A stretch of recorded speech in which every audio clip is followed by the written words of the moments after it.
Hi Anjana, yes we did. We are going to start this session.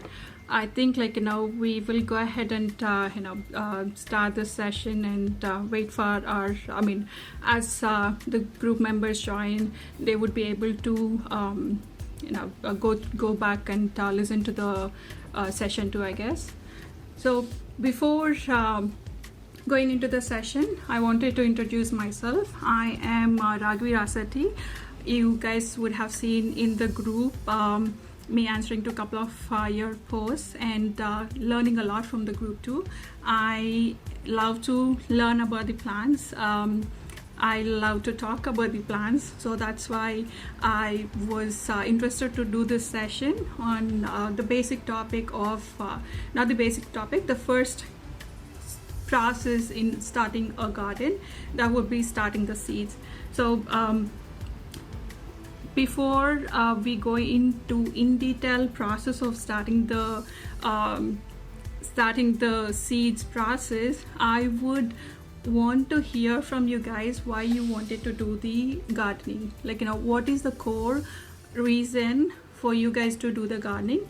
For me, it is more of all the I will step back and say, food was being a cause for, the food was cure for many of the diseases, but in this new generation, unfortunately, food is becoming a cause for many of the diseases. Our new generation is being bombarded with all the chemicals filled food, which is unfortunately the truth. Many of the little kids are getting this big diseases, which shouldn't be the case at all, and that is something which is motivating me to do all these sessions, or the reason for me to start my YouTube channel also, which is Awesome Life. If you guys can put in the comments the reason for you to start the garden, that'll be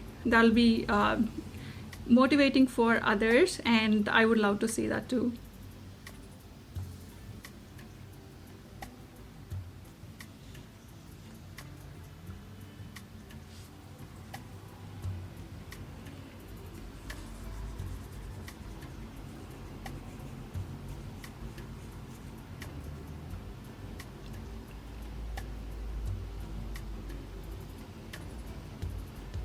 Hello Archana, hello Saujanya, hi Kiran, hi Anjana, hello Sana, hi Ramya. Yes Ramya, we are gonna talk about the different methods of sprouting the seeds. Stay in the session, I'll be discussing about that one too.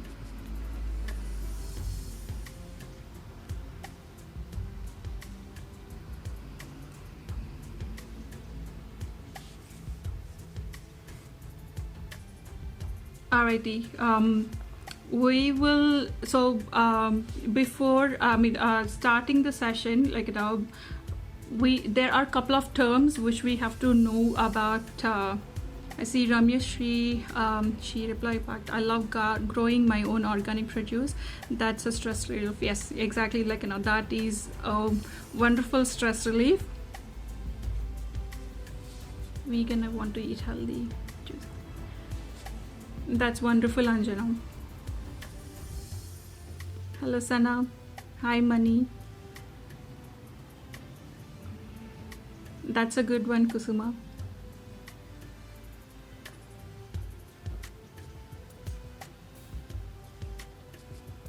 Alright, before going in deep diving into the seed starting process, I would like to mention a couple of terms what we use in the gardening, which would be very helpful when we go along the session, or even when starting our own gardens. Couple of terms would be zone. Knowing about zone is very important, which zone we belong to. Generally, I am from New Jersey. In our state itself, we have different zones. Even though it's a tiny state, like, we have different zones. So always go with your zip code, and in a Google search, or like there are a couple of farmers calendars wherein you can give your zip code and it will say which zone you are in. Learning about the zone is important because couple of crops will grow pretty good with a direct sow in a couple of zones, and in couple of zones there is no chance of doing a direct sow, just that, like, we have a very short growing period.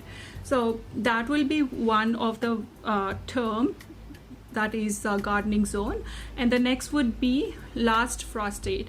Last frost date is nothing but when it would be the last frost, as the word says, like, when is the last frost which is gonna happen for that season of spring. So after that we are safe to transplant our seedlings into the ground, or we can do couple of summer vegetables as a direct sow instead.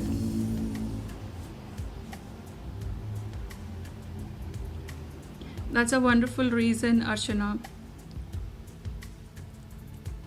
And guys, like, if you have any questions, put in the comments as I go on, like, and I'll be reading through the comments also, and I'll be answering to my knowledge. So we have learned about the gardening zone, and we have learned about the last frost date. So last frost date, again, like, if we give in Google, like, saying, like, for this zone, like, what is the last frost date, they'll say, like, April 15th or May, or whichever date they have approximated to. It's again like it is an approximate date. It's not like a specific date. As we all know, like, weather is under nobody's control. It is like, plus or 2 weeks, plus or minus 2 weeks would be a best bet to go with the last frost date. We are in Dallas. Is it not at all,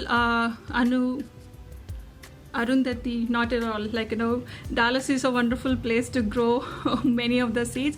Actually, in fact, I think you could do a direct sow of many of the vegetables. For us, people living in much colder weather zones, like, we don't have such a large growing a good amount of growing days. So we had to, in order to cover up for the days, like, we had to start it indoors.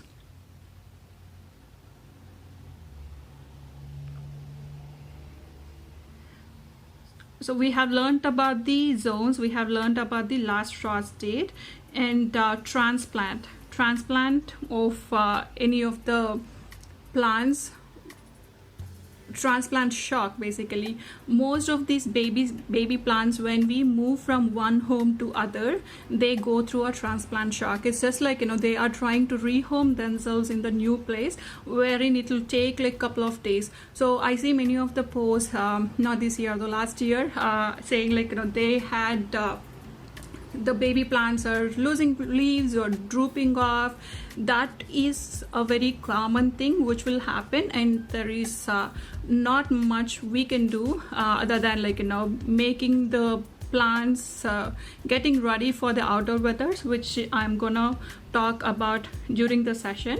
How to harden the seedlings, baby plants, to reduce the transplant shock. But still, like, any of the plant, they will go through a transplant shock, and it is what it is, like, they will. But most of the plants, not most of the plants, all of the plants, they will come back, but it's going to take a little while for them to stand back and be strong. Hi Shreya. Says last frost date is 15 to verify. Hi Jyoti. I would actually say go with the zip code for Utah. How to verify the info and get the actual. So actually go with the zip code instead of, like, giving the date. As I was saying, like, in New Jersey we have multiple gardening zones actually. So go with the zip code, and I am not sure if it May 15th will be the last frost date for Utah, but if that is what is coming out from Google, maybe that's the one. Best fertilizers and when to start. Shreya, fertilizing and soil amendments, it's a very big topic to talk about, but for these seedlings I am definitely gonna talk about when to give them a very small dose of fertilizer.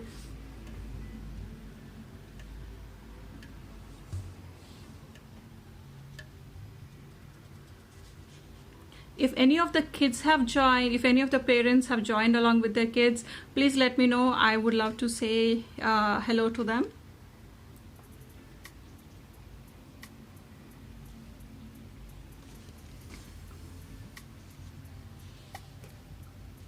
So cold crops, and there are hello Ranjit.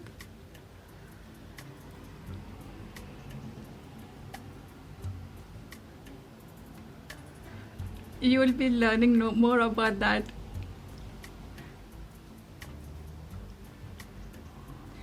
Alrighty, so we have covered couple of terms which we use it in the gardening during the sowing process. And cold crops, there are bunch of crops, mostly brassicas, which come into the category of cold crops, which can be direct sown. I'm gonna show you a couple of examples today.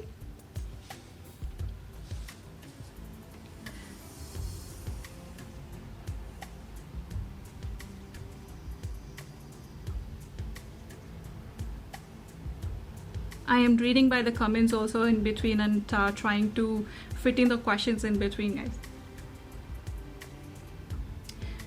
So coming to the actual process, or when we do a deep dive into the seed starting process, the first step would be the steps what I actually follow would be collecting the seeds what my family would be consuming, the plants what my family would be consuming. Earlier days, in my initial days of gardening, I used to try one out of vegetables and plants which we don't actually enjoy eating it, and slowly I learned that I have to be growing something we consume it, and that completely changed the whole process of gardening. So I would definitely recommend collect the seeds of what you will be of what your family will be consuming, get more. And also we can experiment with couple of plants just to see how they grow and learn more about it. And coming to the seeds companies, I have been using a couple of for peas and carrots and all the stuff. Burpee was good, and Rare Seeds is also good. And for our Indian varieties, I have I started using this company, IndianPlantsandSeeds.com. I will show you guys. Indian plants, I will link it up in the comments also, or in the page. These guys are pretty affordable, and the germination rate was also pretty good. I have started almost many of the vegetables from their company. So this is my Gongura plant. I see plants with 2 leaves. What? Okay, plant with 2 leaves is not actually, the first set of leaves which come up are not actually true leaves. The third leaf is actually the true leaf. So when it starts happening, I'm gonna let you know, that will be the 4th or 5th step in the seedlings process. So once you guys collect the seeds from the reputable companies, the second would be getting the containers where we want to grow the seeds. So that one we can form my way of gardening is to be more affordable instead of spending. Earlier days it happened, and slowly we learn. So for me, these mushroom containers are very good, and these have been How old is that gongura? This gongura, I think I have started it almost 2 weeks before. Yeah, 2 weeks before. It will come. It will come though. Now, yeah, like, give it some time, and I'm gonna let you know the fertilizer what I'm using it. So you can try that one too. Talking about the containers, there are many marketing companies which will show or market these all fancy containers. For me, these mushroom boxes are working pretty good, and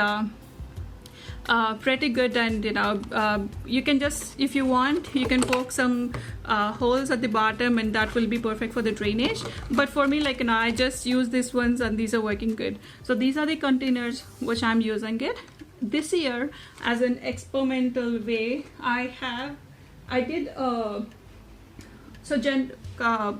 For the soil, for the base of the seedlings, so get the containers ready. So that's the second step.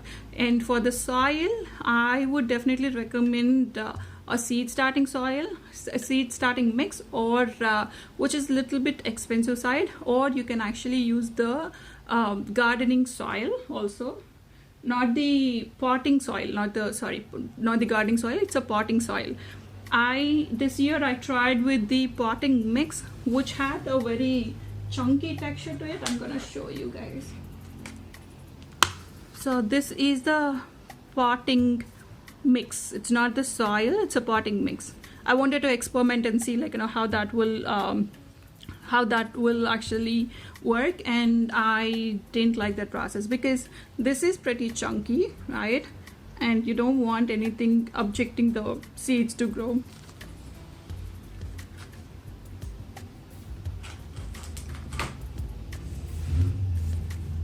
So potting soil could be the base or the seed starting mix. Since I wanted to go with the affordable way, like, I use the potting soil. Peat moss, I don't know, I have a mixed experiment about the peat moss. Just so that, like, there is a little bit of mold or the fungus forming on it. Maybe the watering, or like, and I'm not sure what exactly it is, though generally it will be watering.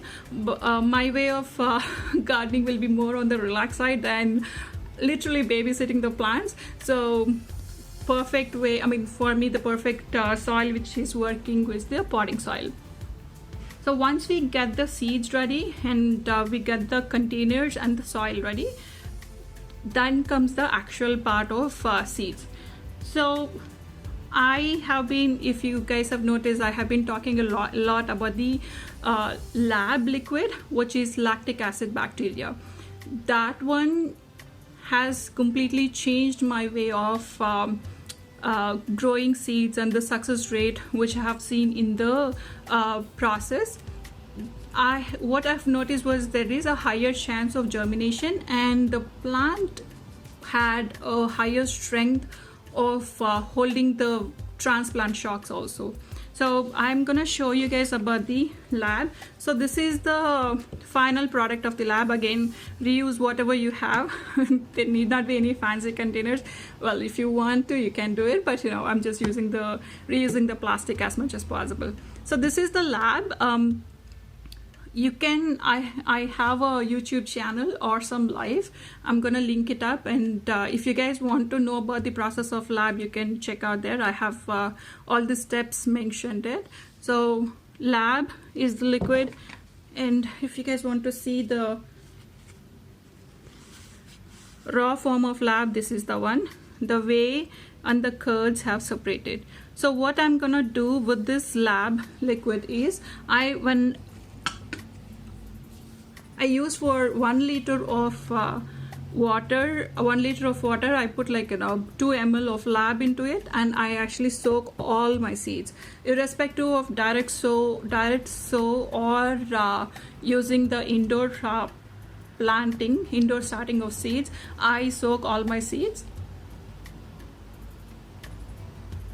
for a day or two. If the seeds are small, example onion seeds, if it is small, in that case just 1 day is good. Or if it is like a larger seeds, like some gourds, right? For bottle gourd or the bitter gourd or snake gourd, you can actually soak those seeds in the lab water for 2 days. That has a very high germination rate. Okay, Anjana, I'm gonna just repeat about the lab one. So this is the lab liquid which I make it at home. This is a combination of fermented rice water and milk. So this is the combination of the fermented rice water and the milk. I have the complete process documented in my channel Awesome Life. If you go onto the channel, YouTube channel Awesome Life, you should be able to see the video on lactic acid bacteria. So what I do is I take 1 liter of water and use just 2 ml of lab. So this has jaggery in it. Can you replace milk? No, milk is so fermented rice water and milk, those are the two bases for the lab. I don't use milk. Okay. I am not sure if we can replace milk. I've never tried, but it's basically the bacteria itself is called lactic acid bacteria, which actually comes from milk. So Anjana, I'm not very sure, if there is a replacement for milk.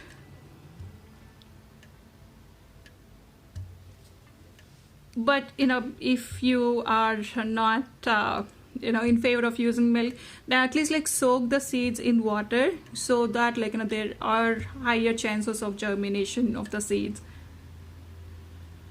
So going back to the steps, so I generally soak all my seeds in the lab water for at least a day or two. The stronger ones, the seeds like the tomato seeds or the pepper seeds, which take a longer time to germinate, those ones they soak in the lab water for at least 2 days. So if you guys see here, these are my onion seeds which are growing very healthy. These needs, I'll be doing a haircut for these ones and then they'll be growing much more stronger.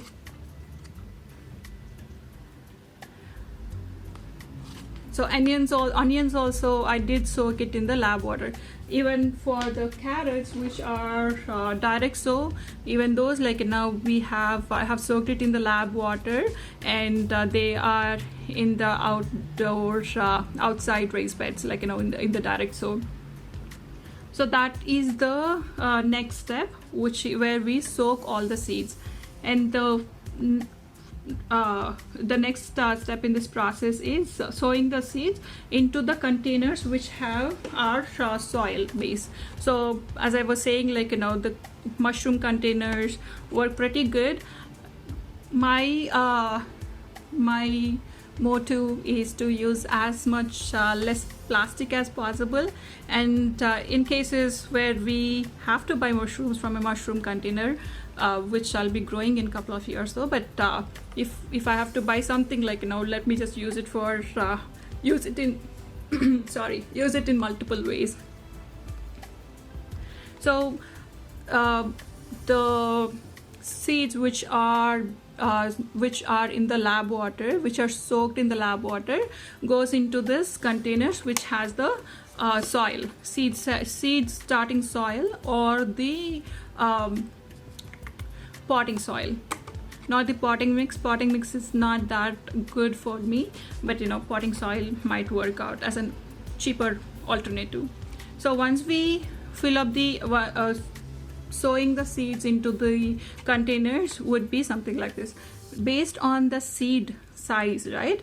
That's the depth we can go. If it is a smaller tiny seeds onions, just put it around and cover it up with the soil. Or even this is the cabbages. This is what happens when you don't have control over seeds. It's just crazy.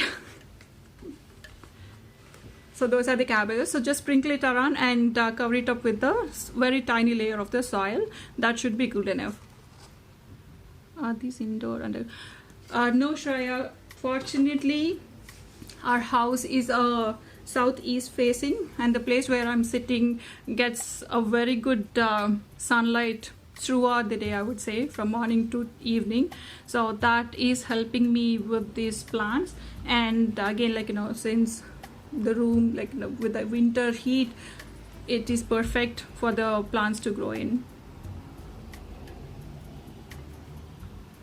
So once we put the seeds into the soil, so what we do is, instead of using any of the pouring containers, right, what I do is a misting bottle. So use any of the misting bottle. This is again reusing whatever is available instead of buying, and just mist it on top of the soil. That's it. Since we have already soaked the seeds in the water, they are already hydrated. In the cases where we don't soak the seeds, that's where the watering is an issue. I am in Jersey. So the place is I'm sorry, I mixed up the words now. The watering.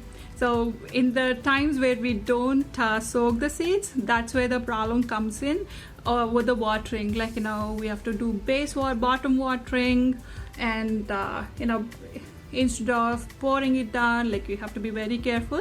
That's one more advantage of soaking the seeds. When you put it into the soil, it's already hydrated, so all you do is mist on the top part of the container. So that's it. So that'll be the watering part. Once you start seeing the baby plants coming up, I'll show you the next step actually. Okay. So once you see these baby plants coming up, you will start using a fertilizer.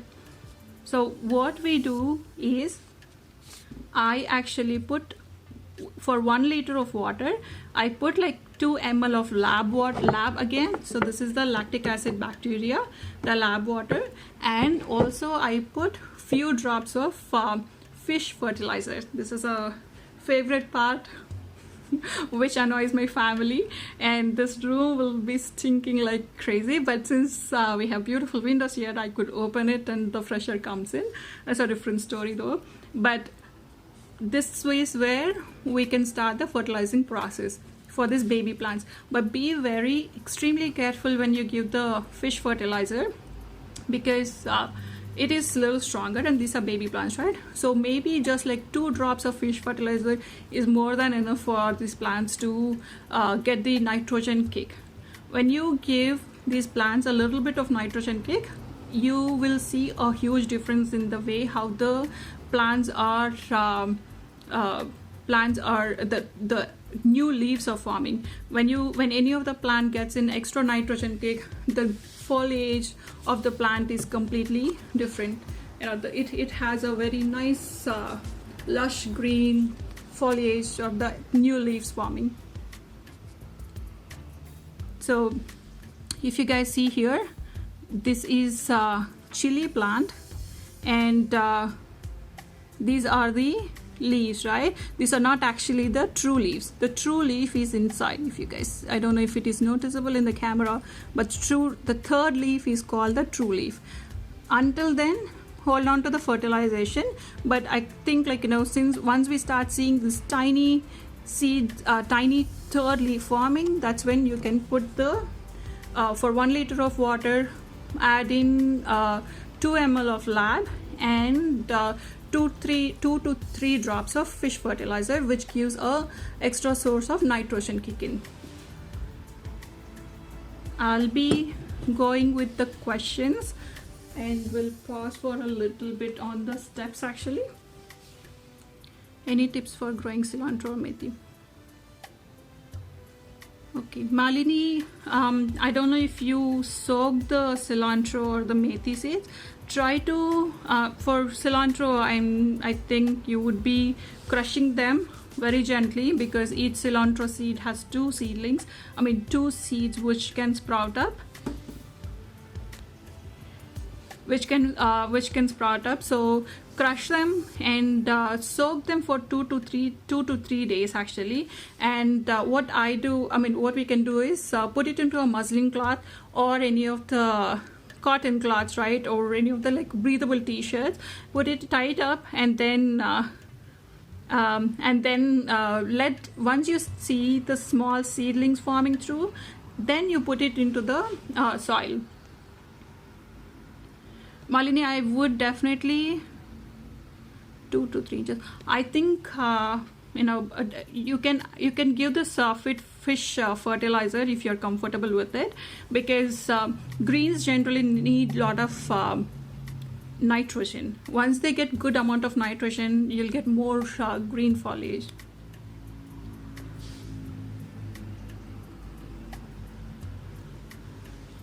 So if not, like, when you are trying to grow methi or any of the greens, try to put a lot of cow manure, not lot of, but 20 to 30% of cow manure and pretty loose soil. That way, like, you have a good mix on compost also, a good mix of organic matter, and it has all the nitrogen which is required to grow good leaves. I hope I answered your question, Malini. I see my family has also joined. Hi, Hari. How many seeds goes in each? Okay, Ramya, how many seeds go in each will depend on the size of the plant. For onions, I actually sprinkle it around because those are very tiny. Say for gourds, right? Like for snake gourd, I put like just one seed in one hole, because they're generally many have difficulties growing or germinating gourds, but with this process this will definitely work out. So I would say just one seed or 2 seeds in each of the hole. I think I did something wrong. You said okay. Shreya, you said you started 2 weeks ago, right? In Jersey climate. So these are all indoors. With this method of using lab and fish fertilizer, right? They grow pretty fast. So try that. Let me go back to my pictures and see, but it's not like definitely like a month before. Max of 2 to 3 weeks, and nothing more than that. Give them a little kick of fish fertilizer. Can you please tell me what fish fertilizer is? Okay, I can show you. I actually have the fish fertilizer container sitting outside of the room, because whenever I see that, I will gag of the stink. So I will link up the fish fertilizer what I'm using. It's called Alaskan fish. It's pretty famous actually, but it will stink. I wanted to let you guys know about that. Shreya, try this method with the lab and a little bit of fish fertilizer. You will see a good, good results. So with the soaking process of the seeds, right, that will give you guys a kickstart of the growing, because once the seeds are generally dehydrated. All the seeds are dehydrated completely, right? So for them to rehydrate, it will take a lot of time. If it is just put into soil, and if you just pour water and go with the sequence, so it will take like a week or more for them to rehydrate. If we soak these ones in the water, which includes the lab, right, it will speed up the process of germination. Maybe that might be a reason, Shreya. Can you tell me? Okay, lab water. So I just repeating about the lab. So lab is, let me show the unformatted version of lab. So lab is lactic acid bacteria, which is a combination of fermented rice water and milk. I have documented all the steps in my YouTube channel, Awesome Life, if you want to check out the process. Lab is I can talk about lab for a complete 1 hour, but since it is not since this session is not meant for lab, I would be reducing my content about the lab. But this is a super liquid which I use it in my garden right from starting of the seeds. Once the plants go into the garden, I put lab into the water, lab to all my plants all around the year, and this is a very good way of increasing soil health and it will improve the microbes in your soil. It's something like, we eat probiotics like yogurt, which will improve our gut health, right? Lab is similar to that for the soil.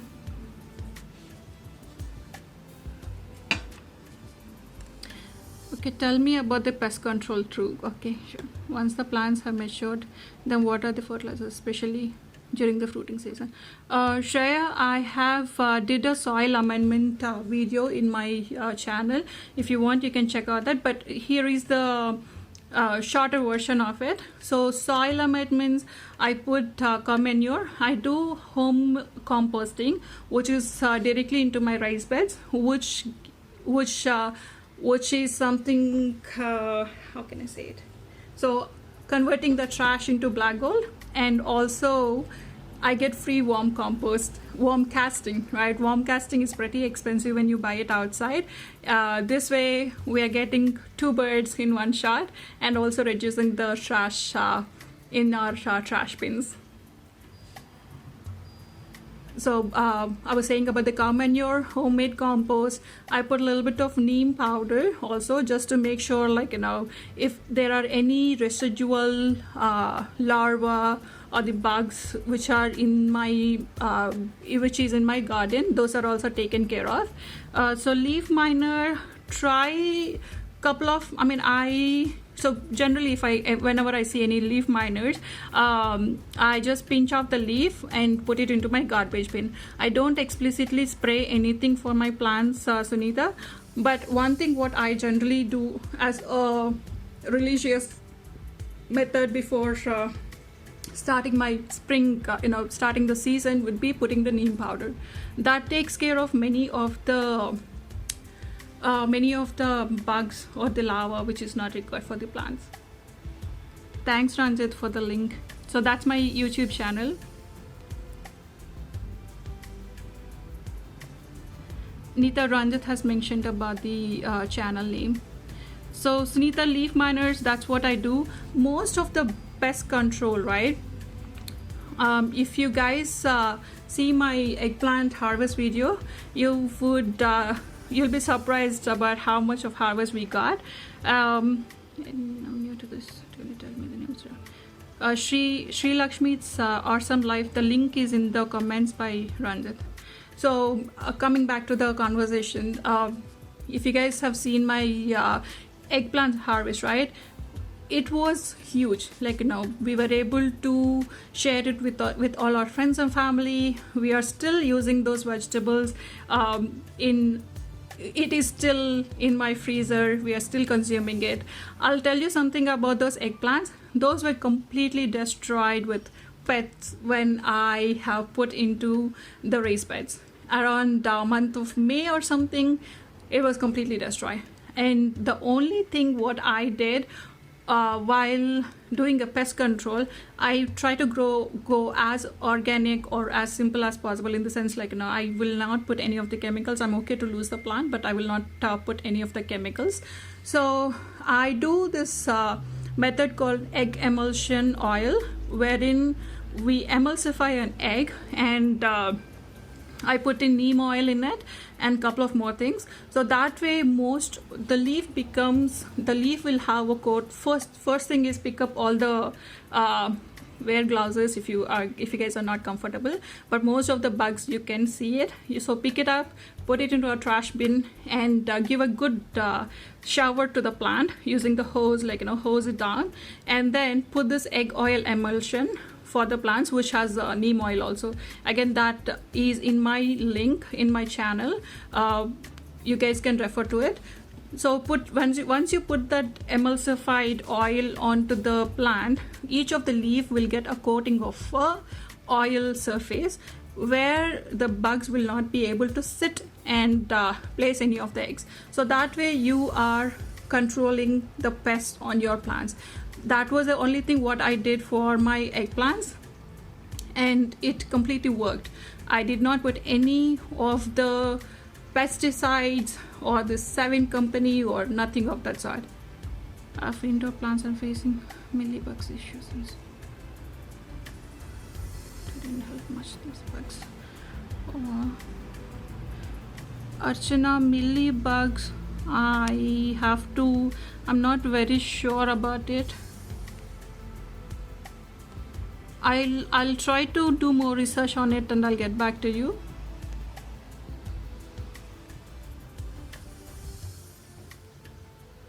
I need a leaf to it. I'm just scrolling back to the comments, guys.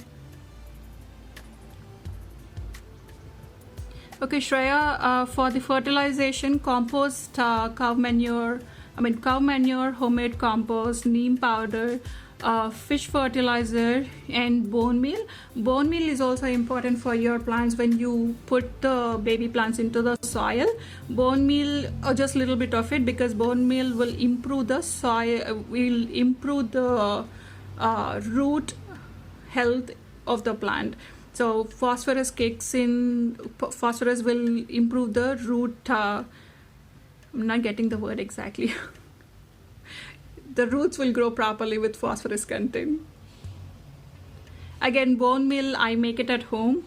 I collect all the bones when we eat meat, and I powder it and use it in the soil. That's perfectly good. I do not want to just go and buy stuff. I try to do as many DIYs as possible, just to make sure, just to get the awareness that gardening should never be expensive. We can do all this stuff at a very, very affordable price, guys. Like, Lowe's, Home Depot, or any of the nursing plants nursery are filled with products. Seed starting trays for the seeds. There, I see this tiny seed containers. Once we start the seeds, and then we have to repot it to a higher size where there is again a big good tray. Instead of doing all the stuff, just try to reuse whatever you have. You'll enjoy the whole process. You don't need to spend a lot of money, and you don't need to put any of the additional plastic onto this earth.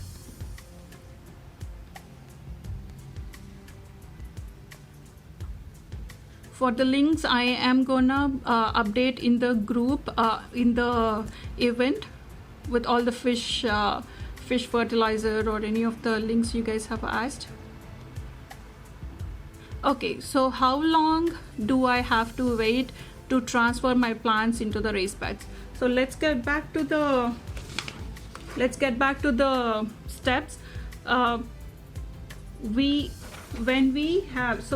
have spoken about the last frost date in the beginning of this session. This is where the last frost date comes into place. So last frost date, all plants will not have, need not wait until last frost date. Cold hardy plants like carrots, radishes, peas, beans, these are all cold hardy, which are cold weather crops. Those can be planted in the early springs also. Actually, onions are also cold hardy. These can also go into the soil. I just waited just to show it in the session. So that's about the cold crops. When we have to transplant would be, say, for tomatoes, right? I'll just show you the tomatoes continue. For the tomatoes, this requires only after the last frost date. For us, I think it's mid of April. If I'm correct. So I will wait until April 15th for these ones to go into the garden. So it will completely depend on your last frost date and the type of the vegetable. Most of the seeds, the places where they sell seeds, they will have the details on it, but generally, as a rule, as a general logic, I would say tomatoes and chilies, these are kind of heat loving plants, right? So those will go after the last frost date. I would definitely wait until the last frost date, because a one-day frost will damage these plants very bad. If at all by mistake, if you see any of the temperatures which are going below 32 degrees and Fahrenheit, then try to cover it up with some trash covers or grocery bags or anything what you can find. So basically for these plants, when the frost touches these leaves, if the water touches these leaves, and when the temperatures decrease below 32 degrees, that will freeze this leaf, right? So for these leaves to come back to normal would be almost impossible. So if you happen to put the plants outside, just cover it up if you see the temperatures dropping below 32. And once they go into the soil, they will go through a transplant shock. That will be there. That is the most painful process for me to watch. To what I have noticed was with this lab, they were okay to handle the transplant shock because most of our plants came back normal and they were fine. But you will see a droopy plant and you will see a couple of leaves which are turning a little bit yellow, but that is the process. So I hope I have covered all the points. I actually thought of having only 30-minute session, but you guys kept the whole conversation very interesting. Okay, I'm just going by the comments.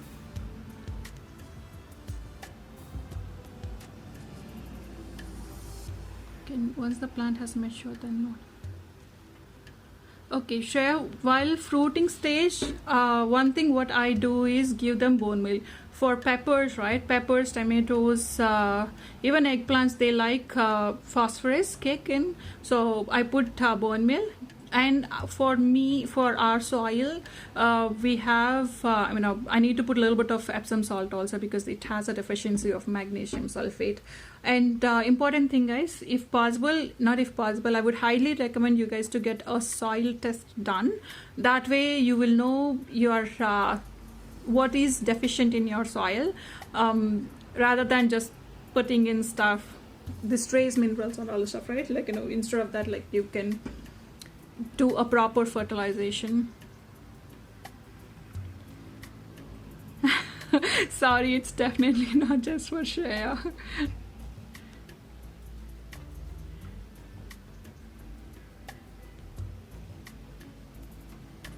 I'm new to this.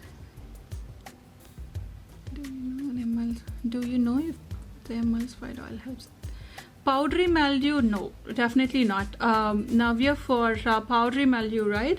So I think it's one of the powdery mildew. I think it's one of the method is putting milk onto the plant in the hot sun. Like, put the milk, spray the milk onto the plant, and let the plant dry in the sun with the milk. That will actually help with the powdery mildew. We had a lilac plant which was covered with powdery mildew. I tried the milk technique and that actually worked pretty good. Can you please post the link on how you prepare? Sure, Pradnya, sure, like I will post that link. How are you gonna separate? Okay, Jayashree, like, to separate the seedlings, like, so I literally flip the seedlings, hold it very carefully, and if you are, for me, like, I got used to the process. If you are a little worried about it, put the whole thing into the water, and the water will go into the soil and loosen up the roots, right? So that way you can separate the baby plants. If not, like for me, I got used to it, I can just slowly separate it. That's a very good question, to separate the seedlings, since mine is literally a jungle over here. Yes, transplant shock, yes, they will definitely come back. That's just a process. They will go through when they are rehomed. Thank you, Kusuma. Rather, definitely not just for Shreya, for everybody. I was just going through the questions. Reshma, how do you make bone meal? So what I do is, whenever we have barbecues, I actually collect all those bones, put those ones again in my backyard grill, and grill it properly to literally they become kind of ashy white, right? And then powder it and then put it across your soil. That's it. I have made a video on the bone meal. I will link you up onto the link, onto the exact link on my channel, or you can go to Awesome Life it's a gardening channel where I am documenting all the steps what I have been learning. Rama grow lights, I never used it, so I will not be able to say it. But if you are not having any window light, south facing window light, or a window with at least like 4 hours or 5 hours of light, then I would definitely suggest you to go for grow lights, because plants need the light. If not, they will become leggy. Leggy is the process where the plant will stretch to reach the light. So that's that's main reason for plants becoming leggy, and grow lights are helpful. And few use, I saw earlier comment on heating pads. Heating pads, I never used it.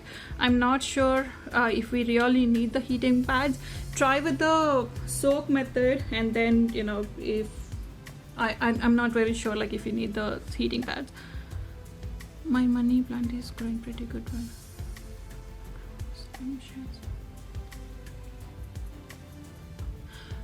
Money plant, the pothos or pathos, something like they call it, right? We call it as money plant. So that one, money plant is very very kind, in the sense like the way it grows, it gives us more it does not stress us while growing it, so you can just cut it and the new roots will come in. This is reply to Archana. Thank you, Sri Lakshmi. So if you have any questions, go to Awesome Life. Awesome Life. I will definitely link up the channel, guys. I am literally a plant crazy, so I try to do a lot of research, and I love to talk about plants. That's one thing which just goes on. So one request I have for you all who have took this 1 hour of time from your life to attend this session would be, try to go as much as organic as possible. Even if your plant is dying, I would say don't put any of the chemicals. We really don't need any more chemicals into our garden. Try to get out of that phase of going for lush green grass. Instead, have lots of fruits and veggies. Let us have bees buzzing around, butterflies going around. Our kids should have that phase of watching all these beautiful bugs. And whenever you guys do gardening, get your kids in also and show them, when they see an earthworm, let them not do, "Ew, it's a bug or a worm." Instead, ask them to say thank you to the worm, which is fertilizing our soil, which is helping the plant to grow. So do these things, and try not to go along with the market or the market hype. Instead, just go with what our grandparents have done. My grandparents, I remember, thanks to my dad, who let us play our summers in with our grandparents instead of taking us to the fancy vacations. I love the way how they did their farms. They used to have a big pile of cow manure where you get all the nutrition. I don't remember them buying a lot of fertilizers for their farms. They just do very organic. I think that's how they are being. So let's try to grow as organic as possible, less of plastic, and our kids need a beautiful earth. We have to take that responsibility to bring back that beautiful earth. They need to enjoy it. They need to see lots and lots of butterflies, bees, and flowers, vegetables. And a quick thing, my daughter, she loves bitter gourd. And I am very proud to say that she will go into the garden, pick up the bitter gourd, and she will come to the kitchen, ask me to cook bitter gourd. Can you guys believe a 4-year-old, a 5-year-old asking her mom to make a bitter gourd recipe? So because she does all the gardening, right? She sees the plant growing, and she goes picks up. So it's it is a it is a beautiful process. I hope you all enjoy it. And for the people who are celebrating Holi, today is a very auspicious day. It's Holi. Happy Holi to you all. And thank you so much for joining. I never expected that I will actually talk for 1 hour. To be honest, this is my live session and I was very nervous to talk. And I have been rambling the whole day with my friends and family that I'm not sure what I'm gonna talk in front of all the people, and hopefully you guys like the session. Thanks to Shashi Garu again for providing us this beautiful Facebook group, and good job on the Indian Farms and Gardens in USA. That's a great group. They are getting all of us connected, letting us to talk and explore, learn and share the knowledge. A great group, Sai Garu, Shashi Garu. Thank you so much. Yeah, I'm kind of hiding on this side because I get extremely nervous when I get in front of the camera. So my plants are taking care of the showtime. Happy Holi. Thank you, Sauji. Alright guys, it's just 1 more minute. This session is gonna end. If you guys have enjoyed it, let me know in the comments, and hopefully for the next time, if there is a next time, I'll talk about the soil amendments. Thank you. Bye.